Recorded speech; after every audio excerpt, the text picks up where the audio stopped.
Alright, so I'm going to go over a couple little things here that I've been working on. As you can see, I've got some paint, alcohol, some India ink, and some Kato Unitrack in front of me here. So what I've been working on tonight is kind of weathering this stuff and kind of figuring out what's going to work well for me. On my Kato Unitrack Facebook page that myself and my friend Kyle run, I put on there, hey, what do you guys use for washes? Stopped in at my local hobby shop. In this case was Hiawatha Hobbies. Talked to Mike Slater of the Wise Division, and he kind of gave me a few ideas and tips as to what to do. And I ended up settling on isopropyl alcohol, which I bought at Walgreens for $4, 70%. Brown and black India ink, which I picked up at Hobby Lobby for $6, and I believe it was actually on sale, 30% off when I picked it up, so I even saved a little bit there. And then I used a couple of enamels I picked up at Hobby Lobby for $2 a piece, and I used, I believe it's just regular black.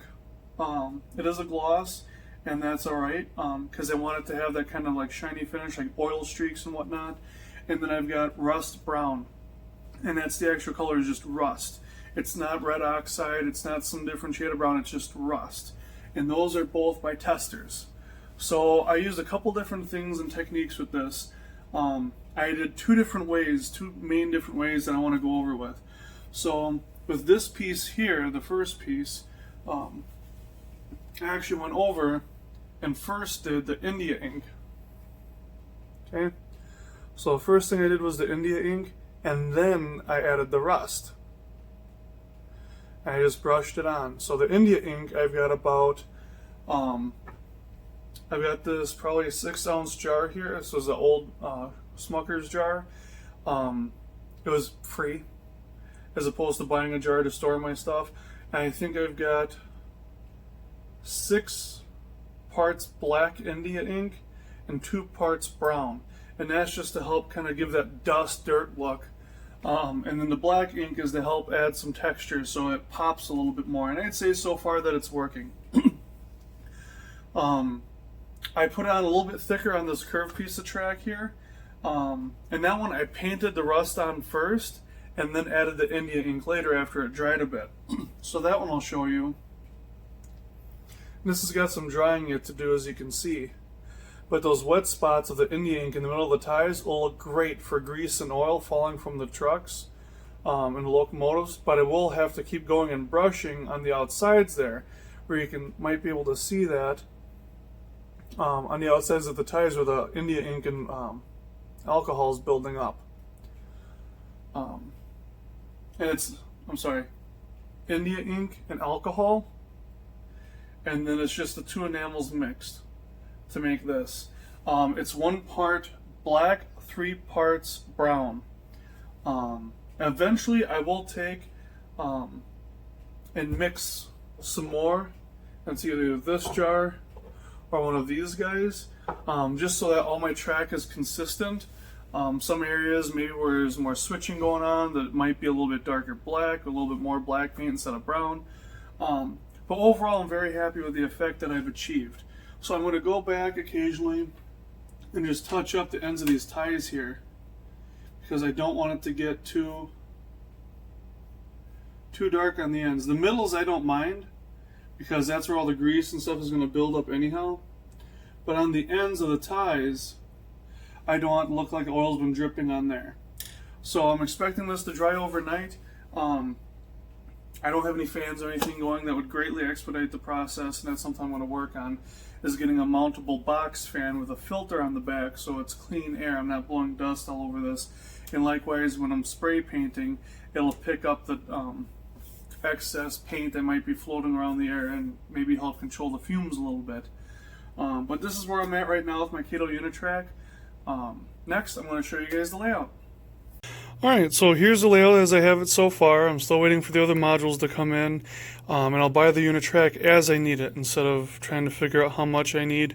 And I did use AnyRail 5 / AnyRail 6 to help design the backbone of this layout, but things are going to keep getting adjusted along the way. I have changed this plan over here around probably a half dozen times now, and that's the beauty of Unitrack, is you can keep changing it to suit your needs. And that's coming really handy. So I've taken full advantage of that. I've changed it around. I've manipulated it to make it work to my advantage. So before we get on to too much about the layout, I want to show you the differences in the track. The paint on this was kind of sloppy. I need a finer brush to do the ties. I did paint the ties and the rails on here. I put 2 to 3 coats on the rail just because the first coat kind of holds, just kind of latches on, and then that helps the second or third coat really stick and make a nice solid coating. I got kind of sloppy on the tires over here. I do need a finer brush for that, but overall it worked pretty well. Not to mention you will see rust along the sides of the tires as the rain and everything rinses off, but you can see the dramatic difference from the basic Kato track out of the box and weathered Kato track. I would still take this over that any day. And especially along here with the passenger station, you're going to see a lot more dust and a lot more rust where the cars keep stopping and going and stopping and going. I'm going to walk around a little bit. I bought these pockets at Train Fest. At the time, they were 2 for $10 or 2 with the purchase of a proto throttle, new at the show. I bought the 2. I already had the proto throttle. Now they're $10 a piece, and they're available from Iowa Scaled Engineering's website or from Spring Creek Models. You can see here I've purchased the Proto Throttle handle upgrade kit that comes with one red throttle handle and 3 brass handles for the horn, the detent for the speed, and then for your direction, or reverser as it's called. I may eventually buy an extra faceplate. I would love to get the black faceplate if they make it again, and possibly weather or paint one of these so it's a little bit more worked up. But I made these custom stands here. They're set at 30 degrees, which I feel like is just a comfortable place. So it's not facing straight up, but it's not flat back. 45 degrees seemed a little steep for some reason. This is just what I ended up going with. I'm happy with it. It's just 2 pieces of wood with a couple of screws going in at 30 degrees so they go straight into the upper piece here. You can see them down there. I drilled and chamfered the holes. The screws still stick out, and I'm okay with that. And then I used stainless steel bolts that I'm using around to connect the modules. I'm also using to hold these on, and they're pretty sturdy, and if you need to, you can still move them. They've both been squared up with a level and everything, and I'm really happy with that. You can see on here I've got some older equipment, earlier Proto 2000 FM. I've got some of the Flexi vans. I do plan on modeling the Copper Country Limited as if this was Green Bay. They'll be dropping off Flexi vans here. Other trains will be dropping off express cars behind the depot or over here. This will be a section just for dropping off express cars for loading and unloading.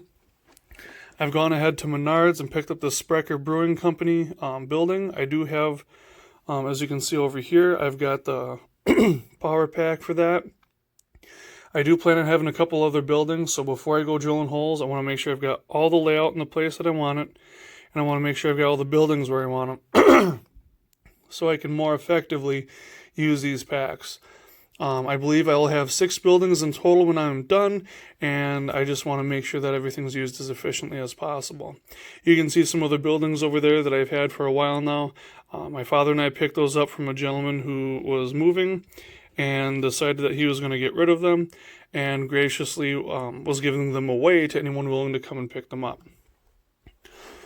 We'll come back around over here to kind of give you an idea of the scale of the layout or the size of the layout. It's obviously HO scale or 187th, but it's going to be 2 modules deep and 6 modules wide, so 6 by 18, which is going to give me everything I'm really looking for.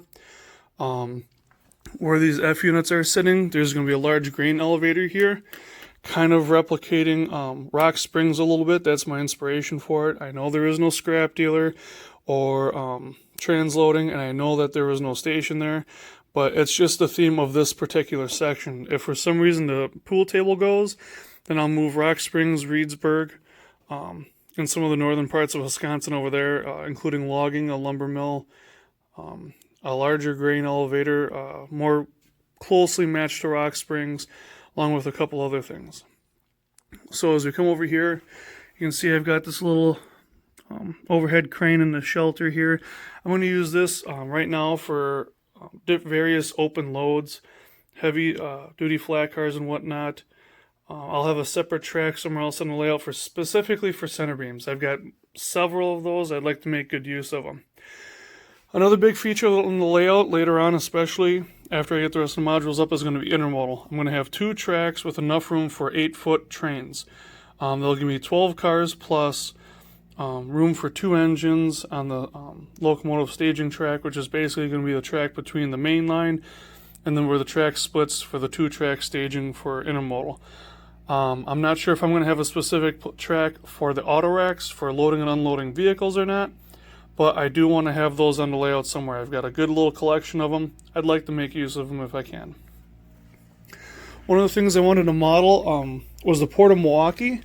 If you're not familiar with that, I would check it out. It's also known as Jones Island. Hop on Google Maps, look at the satellite view, and just look at all the rail operations there. They've got tons of stuff. So I'll be purchasing the American materials from Menards. That'll take place of one of the material loading facilities at Jones Island. I'm also going to repurpose this printing facility for the Morton salt bagging facility that's on Jones Island. Well, on Jones Island, it's actually on a pier where you have hoppers, covered hoppers, unloading salt and bagging them and then putting them into boxcars and on pallets stored outside. This is what I'm going to make do with. I will have an area that'll be specifically modeled after Jones Island, and it's going to be this portion, this half of the layout will be themed after Jones Island, including the salt bagging facility, intermodal for what Sioux Line used to have there, and then I'm going to have a large grain facility, which if you look at the Google Maps or if you're familiar with the area, there's a massive grain facility for, I believe it's offloading grain onto lake freighters. I could have that wrong. I'm not huge on studying the area. I just know it's a really neat area and I'd like to model it in some capacity. And that's all I'm really trying to do. So over here, I'm going to have a switch up here at the end of the diamonds here, and it's going to come off over here for switching cars in and out of here. This is going to become a Pepsi plant. A friend of mine works for Pepsi. He's a truck driver. And I think it'd be really cool to put that on the layout with rail service for bottling or something. I think that'd be really neat. There's a building from Menards, and there's a Mountain Dew die-cast truck, and then I might get a couple semis and custom paint them or decal them for Pepsi. I think that'd be kind of neat. For now, that's about it. I've got one more module that I have in stock ready to build. I just have to get around to building it. The corners are kind of a pain, as I found out. They're not the worst, but they're not as simple as these. There's a little bit more involved to it. I've got the top over here. It needs to get cut. But as far as the corner module goes, they have you build it in sections. So what happens is you build a small section over here with these 2 legs. Then you build this section here with these 2 legs. You connect one of these, and then they have you connect the other 2 simultaneously, according to the directions. I've got 3 more to build in total to complete the layout. It's kind of a pain, but I think with the extra room it's going to provide over here for walking around, I think that's worthwhile. I've also got some pictures and paintings up. Most of these are prints or pictures. I would like to straighten them out. These are just the nails that were already in the wall. I'd like to thank my mom's friend Karen for the steel picture here. I've got several pictures from my father who passed away a little over 2 years ago now, including this EMD 44-ton switcher, I believe, with the all-weather cab windows. I got this one from my father as well. But I have to say, overall, I'm very happy with the layout and the way it's coming, specifically in this area. I wasn't sure I'd have room for a passenger station, but it looks like it's going to work out really well. I'll essentially have access to 5 tracks here, more actively 4. This track over here is specifically for the grain elevator, but I guess in emergency purposes that could be used during an operating session. But the idea is that that's specifically for grain. But you will have 4 tracks with platform access. I think would be very suitable for passenger operations.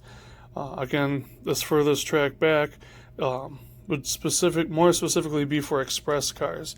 But there will be a designated loading and unloading zone over here, whether it's for baggage or express while the train's parked there, or after it's taken off the train itself. I think that's about all I got for you. Like I said, I'm really happy with the way that this weathering is coming out. Again, I'd like to thank Glenn at Hiawatha Hobbies, Mike Slater, everyone on the Kato Unitrack page, and Model Railroad Hobbyist magazine. I've subscribed to them. I've gotten a ton of great tips from them. It's been super helpful. I went with the monthly subscription. And one last shout out to William Sampson of the Sue the Milwaukee Road. I'm actually working on a project based on his truck weathering technique here. Got the camouflage paint here. I've got the trucks. I've also got the weathering trucks and everything. I'm really excited to see how those turn out. I've got a couple cars here that I've put a clear coat on so I can start weathering those. And I've got a few bins here for storing materials and whatnot. I'll probably use the smaller clear ones for storing weathering chalk mixes. So stuff for rust, coal, whatever. At Hobby Lobby, they had these chalks that were on sale. There's like half price, so only like $2 for a few different colors chalk. I've got white. I've got charcoal. And of course, I've got some different earth tones here. So it'll be good for rust. Pink, I don't know what that would be for, but these can be like different layers or levels of rust.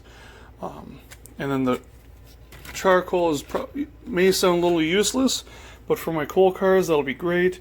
And I also have some steam on the layout just for fun, so I'm going to put that on there too. So I'll have some spots where there might be ash getting dumped.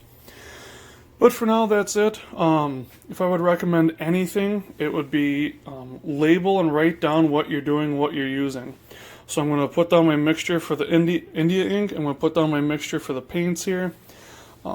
And knowing how much I'm going to go through those little paints, I might go buy a few more bottles of them, especially if I see them go on sale, just because I'm going to have a lot of track, and it's going to take time to weather it all, but from the looks of it, it's going to be totally worthwhile.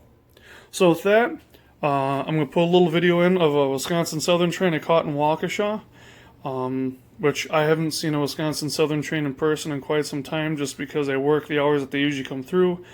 And the last one I saw was when I was rail fanning with my dad. So my girlfriend was with me tonight and we caught it. So until next time, take care.